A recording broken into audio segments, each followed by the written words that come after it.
kind of take a look at the Alberta economic environment in agriculture right now, what we're seeing is a very heavily weighted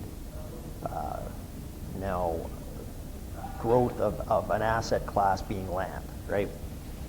And if we take a look at the base issue is that right now land is not the value of land is not relative to its economic earning capacity. Okay, so really it's it's an indicator of wealth now. It not to a let's call it a business asset in the use of the farming economy, and with that creates a number of problems, of which secession is one of them. And we always say you don't need land to farm, but you need access to land to farm. So this is kind of a continuum of the capital partnership, is a kind of continuum in various, let's call them toolbox, tools in the toolbox that agricultural consultants and planners can use in dealing with their clientele. Now, the capital partnership concept kind of resulted from an issue of two things. There's a large amount of wealth in land that producers right now do not want to transfer to the next generation. They want to keep it. Economic uncertainty. We've seen what happened in the last recession. A lot more risk adverse in terms of off-farm types of investments. Okay, so we're not seeing right now producers transferring that to the next generation. Just they want to control it.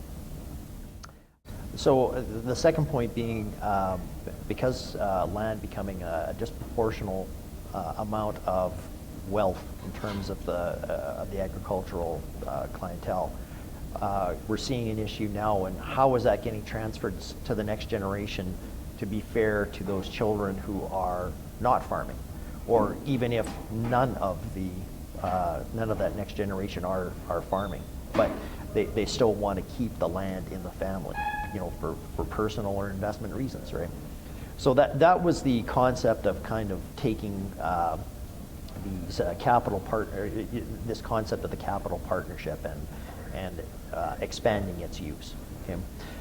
Traditionally, some of the tools have been direct transfers by producers to their children. Either putting them, solely on title, or putting them in joint title on what's called the rollover basis. So the inherent tax that's and gain that's inherent in the land is not triggered at that point in time. What we're trying to do with the capital partnership concept, or introducing that out to the professional community in agriculture, is something that ties the land up. Dad still keeps control. The parents are still keeping control, whether it's as a as a managing partner of the partnership, or something to that effect. That's a similar nomenclature where they have control. They can say how the land is going to be farmed, who's going to be able to use it, if it gets sold or not, right? But giving an economic interest to the children at the same time, so future growth can accrue to them, and hopefully maybe down the road they can utilize capital gains deduction, or if it's sold, or at that point they have at least a vested ownership, right? And utilizing that along with wills and that sort of other estate plan to give a comprehensive type of mechanism for transferring a high value asset down to the next generation, but not having mom and dad or the parents here relinquish control over that asset. So that in its general, is kind of the concept we're looking at here. There have been the reason it's not been utilized to date is basically, my view is that the agriculture community always lags the business community in terms of sophistication of their management tools. Again, by probably I always say about 30 years. Okay, we just got, if you take a look at the way the provinces work, we've just got people incorporating, right? Throughout the province. Started in the south, kind of worked its way up to the north. Now that they've had their producers and their advisors have more comfort in that environment, I think they're more likely to take a look at some of these other tools and say, yeah, I can now see a situation where that would be a benefit, right? Plus the other side is, growth of social media and the internet has, diffused this information, I think, to the younger generation quite a bit. I know in Farm Tech last year we talked about this, and I was amazed at the amount of young producers who were quite interested in this, in terms of dealing with their parents and whether or not this mechanism would be suitable to give them kind of skin in the game on a future, in their future contribution to the family farm unit. Do you think it has something to do with the size of the family farm unit now as compared to? Well, I think that's a definite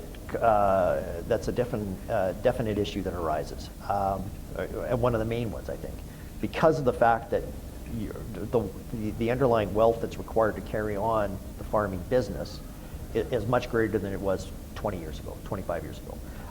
And with that, you have a greater diffusion of the younger generation off farm. Okay, whereas maybe it was 25 years ago, it was 30%. It was 70% of the rural generation that was leaving to go off farm to earn their livelihood. Now it's closer to 10 to 15%. Okay, so again, concentration of wealth, or the concentration of wealth in the economic agricultural unit, but with the parents having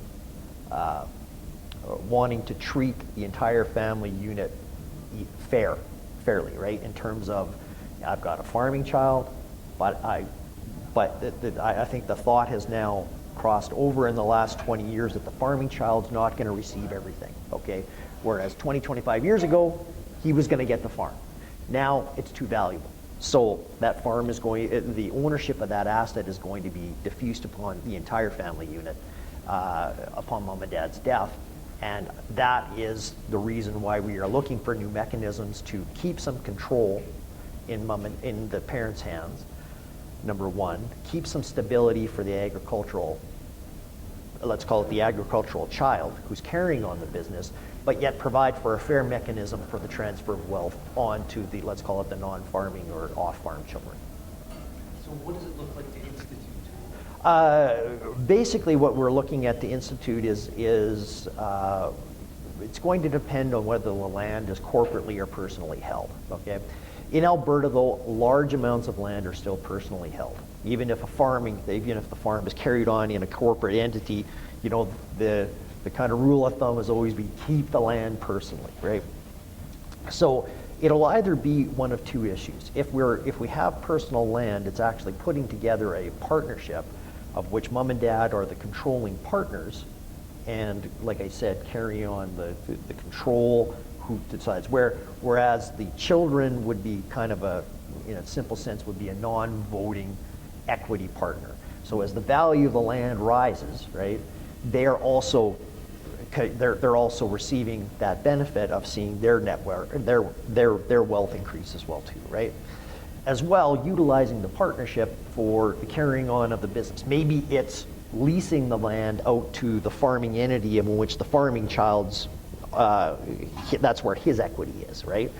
And utilizing whether it be rent or some other mechanism to buy out mom and dad's interest over time, or maybe use them for their retirement income. But then hopefully having in place that mechanism that still supports the ongoing operations for some period of time once mom and dad are no longer there. And that's kind of the thought about how that would look in practice.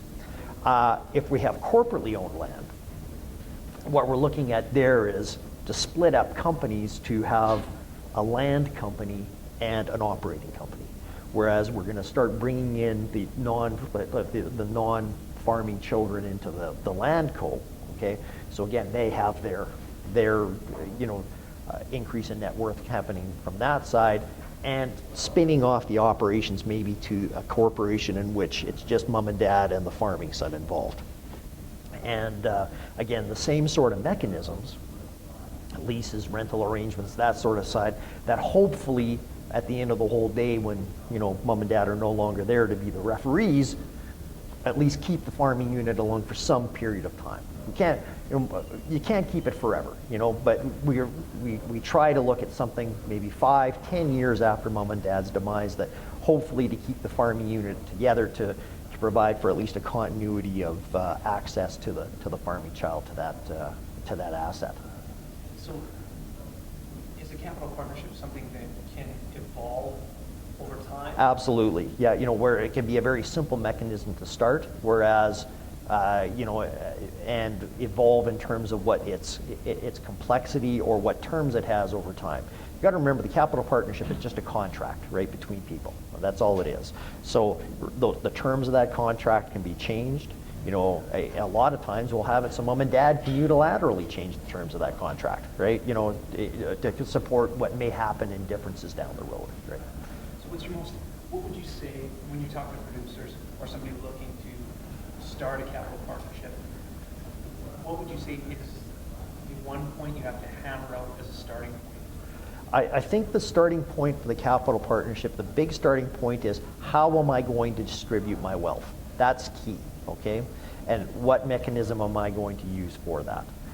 How am I going to distribute the wealth, and what proportion do I want to take back to, quote, provide me a retirement income down the road? That's the key, okay?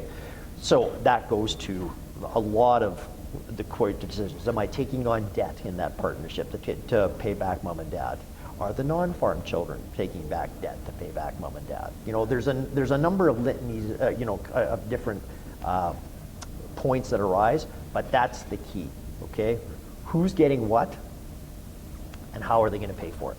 Once we've got that, I wouldn't say it's a simple flow from there, because nothing's simple in agriculture, but it sure makes the process a whole lot easier.